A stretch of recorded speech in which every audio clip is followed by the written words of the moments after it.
Siapkan bahannya, yaitu ada kabel UTP, ada gunting, ada konektor, dan juga ada crimping tool. Langkah pertama, buka atau kupas selubung kabel UTP dengan cara diiris melingkar dengan ukuran panjangnya melebihi konektor agar mudah untuk dimasukkan ke dalam konektor. Setelah itu, urutkan warna kabel sesuai dengan yang ditentukan.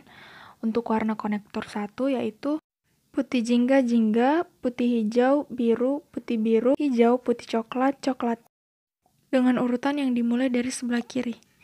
Setelah itu, kita masukkan ke dalam konektor.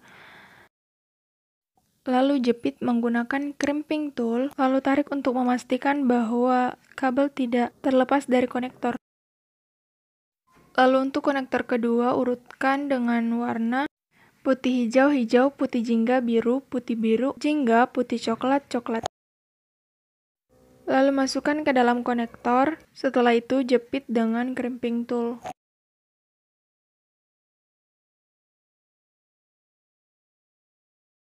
Lalu uji coba dengan cara memasukkan konektor pertama ke dalam satu komputer dan konektor kedua ke komputer lainnya.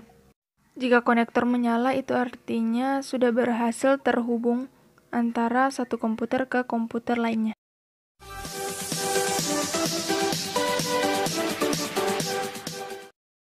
Siapkan bahannya, yaitu ada kabel UTP, ada gunting, ada konektor, dan juga ada crimping tool. Gunting kabel UTP sesuai dengan yang di video pertama. Kemudian urutkan warna sesuai yang telah ditentukan di kedua konektor. Untuk warna kabel strike yaitu putih jingga, putih hijau, biru, hijau, dan putih coklat, coklat. Setelah itu masukkan ke dalam konektor dan jepit menggunakan crimping tool. Setelah itu uji coba dengan cara memasukkan konektor 1 ke switch dan konektor 2 ke laptop atau komputer. Jika lampu konektor pada laptop atau komputer menyala dan juga pada switch, itu artinya telah terhubung antara switch dengan laptop atau komputer kalian.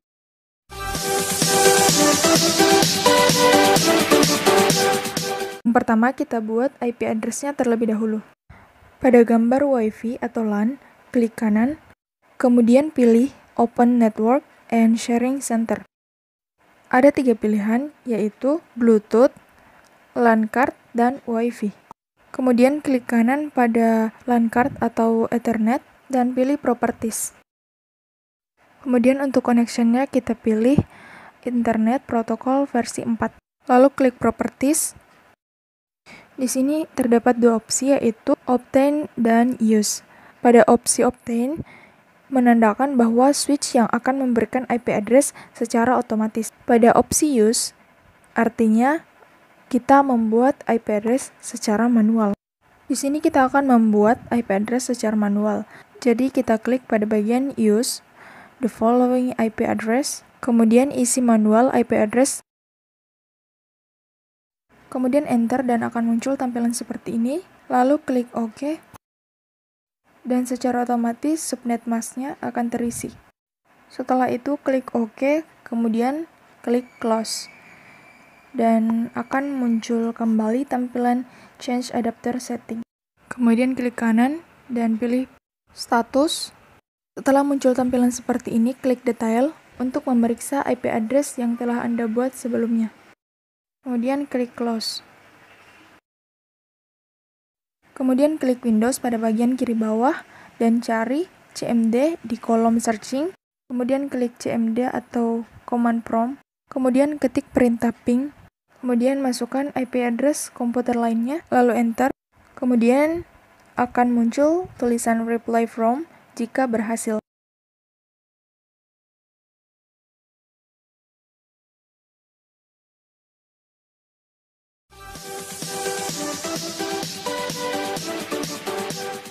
Pertama, kita buat IP address-nya terlebih dahulu. Pada gambar WiFi atau LAN, klik kanan, kemudian pilih Open Network and Sharing Center. Lalu klik kanan pada Local Area, kemudian pilih Properties. Lalu centang pada Internet Protocol version 4, lalu klik Properties. Untuk membuat IP address yang baru, pilih Obtain, kemudian kembali ke Use the following IP address, kemudian buat IP address sesuai yang Anda inginkan, 192.168.0.2, kemudian klik Enter untuk memunculkan subnet masknya, klik OK, kemudian Close, lalu buka aplikasi LAN Messenger. Untuk mengubah namanya, klik Tools, pilih Preference, kemudian pilih Account, lalu ganti namanya menjadi nama Anda.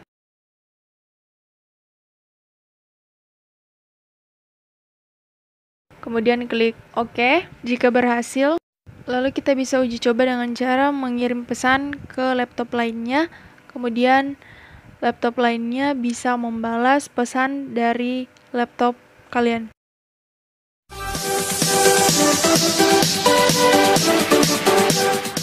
Pertama-tama, klik kanan pada WiFi laptop Anda, kemudian pilih Open Network and Sharing Center, kemudian pilih Change Adapter Setting, lalu klik kanan pada Ethernet 2. Untuk memastikan tidak ada IP address yang terpasang pada laptop, pilih Status, lalu pilih Details. Untuk mengubah IP address yang telah terpasang, klik Close. Untuk kembali, kemudian klik kanan pada Ethernet, lalu pilih Properties, kemudian centang pada bagian Internet Protocol version 4. Lalu klik Properties, lalu pilih Obtain an IP address automatically untuk memberikan IP address secara otomatis. Kemudian klik OK dan Close. Untuk menguji apakah jaringan sudah tersambung atau belum, buka aplikasi browser pada laptop kalian. Di sini saya menggunakan aplikasi Chrome. Di sini saya akan membuka YouTube.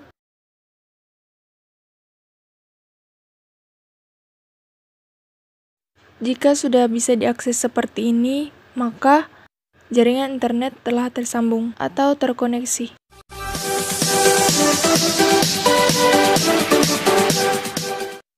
Untuk tutorial yang kedua, pertama-tama nyalakan wireless, kemudian sambungkan kabel internet ke access point atau wireless di port yang berwarna biru. Kemudian jika tersambung dengan koneksi internet, maka lampu indikator akan berubah dari warna orange ke warna kuning. Kemudian selanjutnya kita akan mengganti nama pada wireless tersebut. Caranya, tekan tombol hitam pada bagian belakang wireless hingga lampu indikator kedap-kedip, lalu lampu akan berubah menjadi warna orange. Tunggu hingga berhenti berkedip. Kemudian cari nama WiFi atau wireless yang telah disambung dengan koneksi internet sebelumnya di laptop kalian. Di sini nama wirelessnya adalah TP-Link 430E. Lalu koneksikan. Kemudian masukkan password yang terdapat pada bagian bawah wireless. Kemudian klik Next, Yes, dan tunggu hingga wireless tersambung ke laptop atau komputer kalian. Setelah itu buka browser dan masukkan IP address bawaan yaitu 192.168.0.1. Kemudian enter. Setelah muncul tampilan seperti ini, masukkan username dan passwordnya. Di sini username dan passwordnya adalah admin. Lalu login.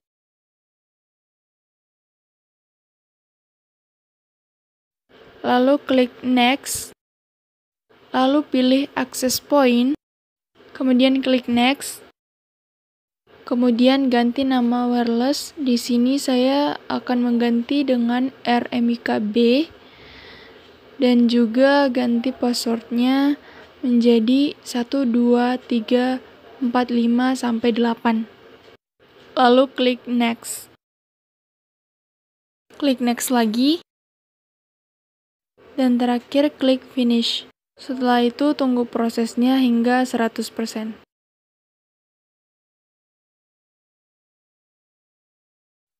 Kemudian sambungkan kembali wireless ke laptop. Di sini nama wireless telah berubah menjadi RMIKB. Lalu koneksikan dengan menggunakan password yang telah diubah. Setelah terkoneksikan, untuk melihat statusnya, klik kanan pada jaringan Wi-Fi, lalu pilih Open Network and Sharing Center, kemudian pilih Change Adapter Settings, lalu klik kanan pada Wi-Fi 2, kemudian pilih Status,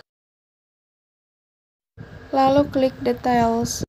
Jika muncul tampilan seperti di atas, maka jaringan wireless telah terhubung ke laptop atau komputer. Lalu uji coba apakah internet sudah tersambung atau tidak dengan cara membuka browser, kemudian pilih YouTube.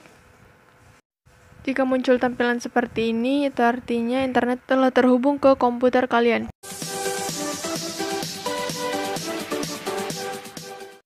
Di sini saya menggunakan 3 ruangan atau 3 unit, yaitu unit TPP, unit rekam medis, dan unit poliklinik. Pada unit TPP terdapat 2 laptop dan 1 switch, unit rekam medis 1 laptop dan 1 switch, dan unit poliklinik 1 laptop dan 1 switch, di mana masing-masing laptop terhubung dengan switch yang berada pada ruangan tersebut.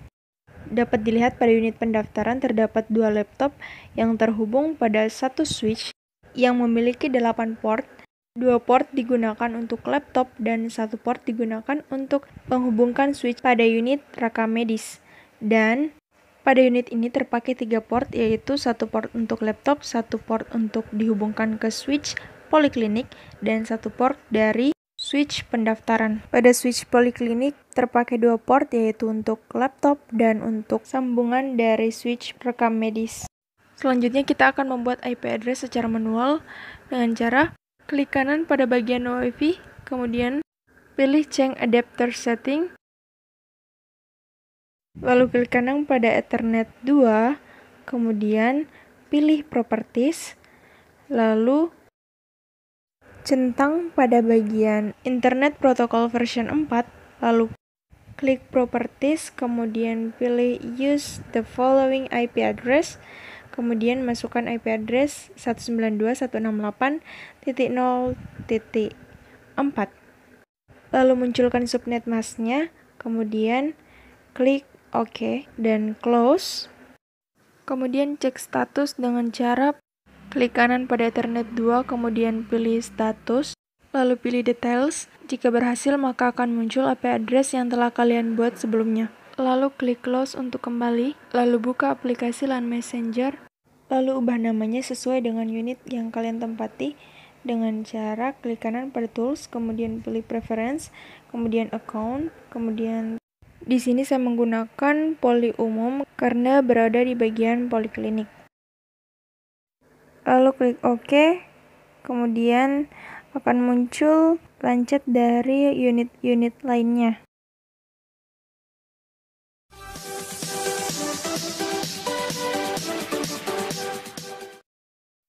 Selanjutnya, simulasi menggunakan wireless atau access point sesuai dengan sketsa pada gambar tersebut. Untuk mengaktifkannya, pertama-tama nyalakan Wi-Fi-nya, lalu reset dengan menekan tombol pada bagian belakang wireless hingga berkedip, kemudian tunggu hingga berhenti berkedip. Lalu sambungkan switch dengan wireless menggunakan kabel UTP.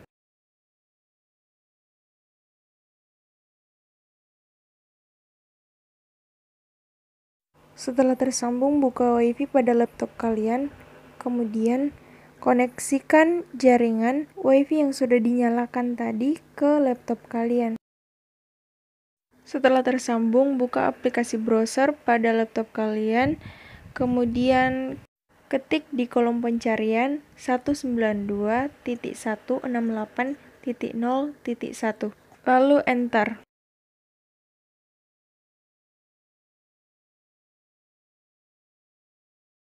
Setelah muncul tampilan seperti ini, masukkan username dan passwordnya, yaitu admin untuk username dan admin untuk password.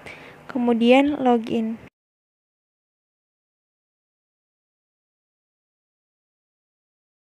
lalu klik Next, kemudian pilih Access Point, lalu Next, lalu ganti nama wireless menjadi Poliklinik Rawat Jalan, dan masukkan password sesuai dengan yang Anda inginkan. Kemudian Next, klik Next lagi,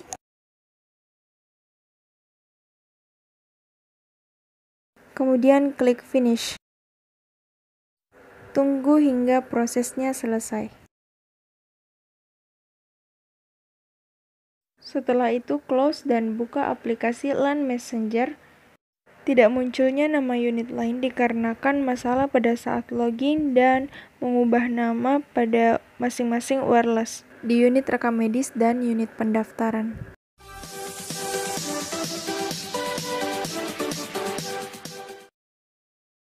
Hosting adalah layanan untuk menyimpan semua data, file, dan gambar pada website. Layanan ini pula yang memastikan sebuah website dapat diakses via internet. Selanjutnya, apa itu domain? Domain adalah alat yang akan mengantarkan Anda ke website yang Anda tuju. Pada dasarnya, domain merupakan bentuk sederhana dari alamat IP yang berupa kombinasi angka rumit. Fungsi domain merupakan alat untuk mengidentifikasi sebuah web hosting. Contoh domain misalnya adalah niagahoster.co.id.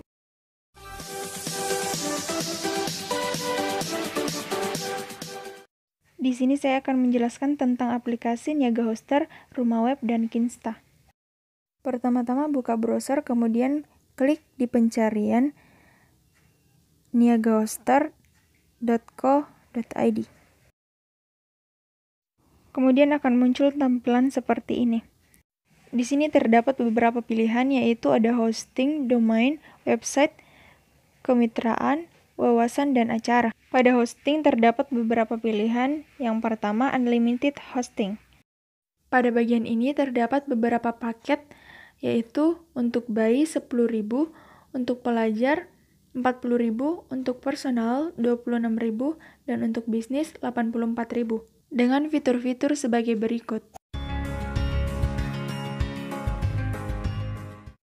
Selanjutnya ada Cloud VPS Hosting. Untuk harga VPS-nya, Nano 104.000 per bulan, Micro 192 per bulan, Starter 245 per bulan, Starter 245 per bulan, Bisnis 360.000 per bulan, Bis Extra 525.000 per bulan, Enterprise 630.000 per bulan, dan juga Gold dengan 1.080.000 per bulan, dan Platinum 1.440.000 per bulan. Selanjutnya ada Cyber Panel VPS Hosting. Pilihan paketnya itu ada Cyber Panel VPS Nano, Micro, Starter, dan Bisnis. Untuk Nano 104.000 per bulan, untuk Micro 192.000 per bulan, dan untuk Starter 245.000 per bulan, untuk Bisnis 360.000 per bulan. Selanjutnya untuk Bis Extra ada 525.000 per bulan, Enterprise 630.000 per bulan, Gold 1.080.000 per bulan, dan Platinum 1.440.000 per bulan. Dengan fitur-fitur sebagai berikut.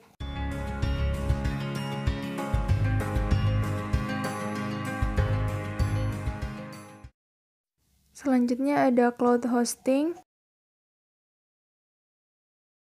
dengan paket sebagai berikut.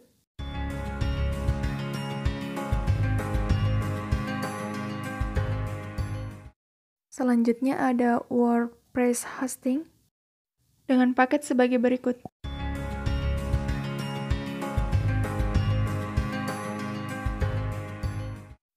Selanjutnya Manage WordPress dengan paket sebagai berikut. Selanjutnya ada Email Hosting dengan harga layanan sebagai berikut. Yang terakhir ada Transfer Hosting. Lengkapi data diri untuk proses transfer hosting. Selanjutnya pada pilihan domain ada cari domain, domain ID, check who is, dan transfer domain. Selanjutnya pada pilihan website ada website instan dan jasa pembuatan website. Pada pilihan kemitraan terdapat Niagoster Point, Niagoster Partner, dan program afiliasi Niaga Hoster. Selanjutnya pada pilihan wawasan ada blog, ebook, knowledge base, Niaga Hoster Course, dan Niaga Hoster Forum. Selanjutnya pada pilihan acara terdapat promo dan diskon spesial, Niaga Hoster Event, dan Niaga Hoster Virtual Summit. Selanjutnya untuk aplikasi rumah web, ketik rumahweb.co.id. Lalu akan muncul tampilan seperti ini. Di sini terdapat pilihan domain, hosting, website, dan semua layanan, dan juga promo. Untuk pilihan domain tampilannya seperti ini.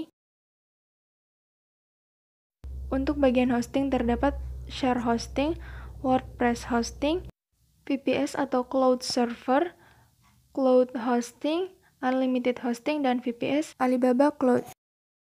Kemudian untuk pilihan website terdapat website builder, jasa pembuatan web, dan ranking coach. Pada pilihan di semua layanan terdapat semua rangkuman dari pilihan-pilihan sebelumnya. Yang terakhir untuk promo tampilannya seperti ini.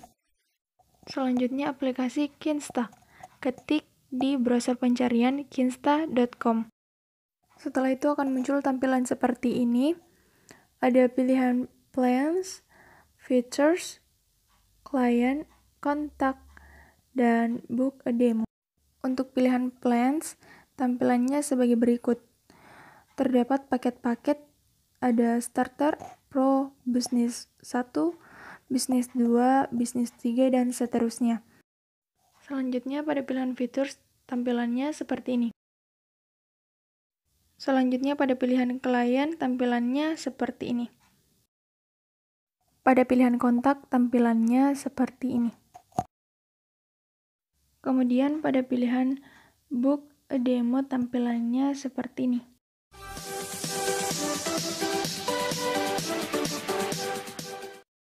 Contoh domain pertama adalah gothere.sg. .sg merupakan top level domain kode negara internet untuk Singapura. Ini dikelola oleh Singapore Network Information Center. Pendaftarannya juga diproses melalui pendaftaran terakreditasi. Contoh kedua yaitu rumahit.us. .us adalah top level domain kode negara internet untuk Amerika Serikat. Didirikan pada tahun 1985, pendaftaran domain US harus warga negara Amerika Serikat, penduduk atau organisasi atau entitas asing dengan kehadiran di Amerika Serikat. Contoh selanjutnya ada rezeki.my. .my adalah top level domain kode negara internet untuk Malaysia. MYNEC adalah lembaga yang bertanggung jawab atas domain tersebut dan berada di bawah Kementerian Komunikasi dan Multimedia serta diatur oleh Komisi Komunikasi dan Multimedia Malaysia. Contoh selanjutnya adalah lembaga.au. AU adalah nama domain untuk warga Australia dan ditunjuk untuk penggunaan pribadi saja. Contoh selanjutnya adalah bagus.de. .de adalah top level domain kode negara untuk Republik Federal Jerman yang dinaungi oleh DENIC. Contoh selanjutnya adalah perusahaan.biz. Biz adalah domain tingkat atas umum dalam sistem nama domain di internet. Ini dimaksudkan untuk pendaftaran domain untuk digunakan oleh bisnis. Contoh selanjutnya adalah bank.co.id. Domain.co.id paling umum digunakan khususnya untuk bidang usaha yang memiliki legalitas hukum dan bergerak di Indonesia. Biasanya para pendaftar yang ingin menggunakan ekstensi ini akan diminta untuk melengkapi beberapa dokumen penting seperti kepemilikan merek, surat izin perdagangan, KTP, dan lain-lain. Contoh selanjutnya adalah yourcompanyname.jobs. Jobs merupakan domain yang dibatasi, yang berarti para pelamar akan diwajibkan untuk menjalani proses verifikasi untuk mengkonfirmasi apakah mereka layak tanpa perilaku ilegal dunia maya, tidak ada penumpukan nama, dan tidak ada kerumitan. Contoh selanjutnya adalah pinjaman.coop. Setiap koperasi yang menggunakan nama domain COOP sebagai alamat utama situs web mereka meningkatkan identitas, prinsip, dan tujuan koperasi mereka dan mempromosikan gerakan koperasi ke seluruh dunia. Contoh yang terakhir adalah battalion.mil. Nama domain mil adalah domain tingkat atas yang disponsori oleh sistem nama domain internet untuk Departemen Pertahanan Amerika Serikat dan anak perusahaan atau organisasi afiliasinya.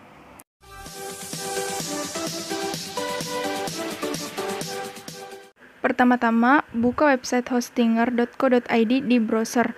Kemudian, pilih domain yang ingin digunakan. Kemudian, buat subdomain. Masukkan nama yang ingin Anda gunakan. Di sini saya menggunakan Francisco. Lalu, create. Lalu akan muncul subdomainnya di bagian bawah. Lalu cari di browser alamat web yang telah dibuat sebelumnya, yaitu Francisco. Lalu akan muncul tampilan seperti ini, yang berarti laman sudah terbuka, tetapi filenya masih kosong. Untuk mengisi file, kembali ke laman Hostinger, lalu pilih Home, lalu masukkan ke File Manager, lalu cari francisco.ruslan.stickpan.com. Pertama pilih domain, kemudian ruslan.stickpan.com, lalu public, lalu Francisco. Pada saat dibuka filenya masih kosong. Selanjutnya kita mengupload file dengan cara klik upload pada bagian kanan atas, kemudian select file, cari file yang telah disiapkan sebelumnya dalam bentuk zip. Di sini saya menggunakan file puskesmas, lalu klik upload dan tunggu hingga selesai. Lalu klik close untuk keluar. Lalu pindahkan file tersebut ke Francisco dengan cara klik move pada bagian kanan atas, lalu change, pilih file Francisco, lalu klik select this, lalu klik move. Setelah itu, buka kembali laman francisco.ruslan.stickpan.com. Lalu tampilannya akan seperti ini, yang menerangkan bahwa database error. Untuk mengisi database, kembali ke laman Hostinger, lalu pilih MySQL Database, kemudian masukkan username dan password sesuai dengan yang Anda inginkan. Kemudian klik create. Sebelum itu, untuk lebih memudahkan mengingat user dan passwordnya yang telah dibuat dapat di copy paste terlebih dahulu di Word. Setelah sukses, selanjutnya klik enter phpMyAdmin untuk memasukkan database ke dalam Francisco. Lalu klik import, choose file, cari database yang tadi telah dimasukkan ke Francisco, lalu klik kirim. Setelah berhasil, kembali ke laman francisco.ruslan.stickpan.com. Jika berhasil, akan muncul tampilan seperti ini. Jika tidak berhasil, maka Anda bisa kembali ke laman Hostinger, lalu pilih File Manager, lalu config, database, ubah namanya root, diganti menjadi kode Francisco, lalu save. Setelah itu, website sudah berhasil dibuat.